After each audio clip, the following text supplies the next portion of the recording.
kaidaako harka gargaarsa kee argee kaleessa kanaafuu deebatee lallaanne bineensa harka gargaarsa kee argee kaleessa kanaafuu deebatee lallaanne bineensa soorata lubbuko isa bara tolcha jireenya koo Yesuus horii koo waaqarra gargaarsi koo soli seebira naa dhufa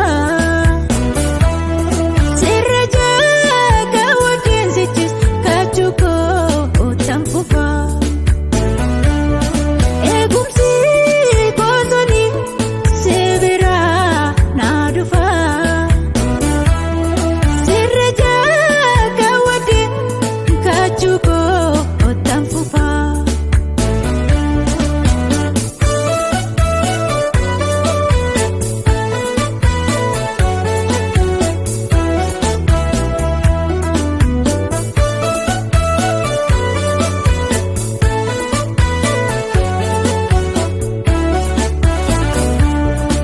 Gamoii jarrade ittiin boonuu mitiim kaayyoon koo qabeenyaas qabadde ittiin kooruu mitiim fedhiin koo garaan koo kanawoo akka yaada keetti buluudha siinaalaan adeemu jireenya koobsitoo ganaadha finjaaladha har'as boruus ittiin jijjiiramu gooftaa Yesuus kan akka kee tasumaan argamu finjaaladha har'as boruus ittiin jijjiiramu gooftaa Yesuus kan akka kee tasumaan argamu.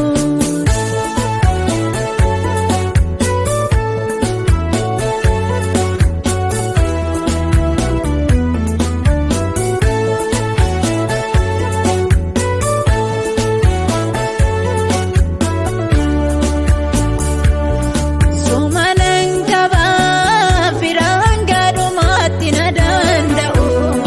harka qabda Yesuus bara jireenya koof soorata na ga'u harka nama laalaan nan kuufamoon kuufuu jedhee mamaa nyaadhu maaddiin keenaa jira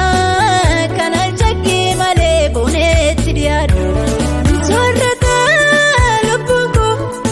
isa bara tolcha jireenya koo Yesuus horii koo waaqarra gargaarsi koo soli seebira naa dhufa seerra jaaga wajjin sichis kaachuu koo tanfufa eegumsi koo soli seebira naa dhufa seerra jaaga wajjin kaachuu koo tanfufa.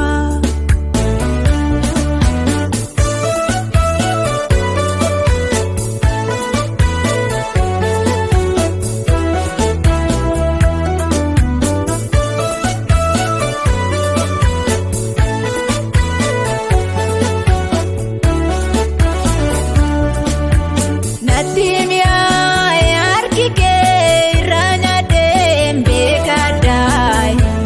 yeroon gadduus na sassabaa narraa hagee mimmaan gaddaa kanaafan soora lubbuu koo isa bara jedhee ijiti koo itti maddaa abbaa fadaa koo dubbadhee warrata lubbuu koo isa bara tolcha jireenya koo Yesuus horii koo waaqarra gargaarsi koo soli seebira naa dhufa seerra jaaga wajjin sichis kaachuu koo tanfufa.